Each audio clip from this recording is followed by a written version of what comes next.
செய்திகளை உடனுக்குடன் தெரிந்து கொள்ள கீழ்கண்ட கேபிள் மற்றும் டிடிஎச் நெட்வொர்க்குகளில் எம்நாடு செய்தி தொலைக்காட்சியை காணுங்கள்.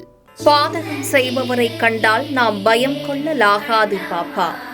மோதி மிதித்துவிடு பாப்பா, அவர் முகத்தில் உமிழ்ந்துவிடு பாப்பா. அண்மை செய்திகளை உடனுக்குடன் தெரிந்து கொள்ள இணைந்திருங்கள் எம்நாடு தொலைக்காட்சியுடன்.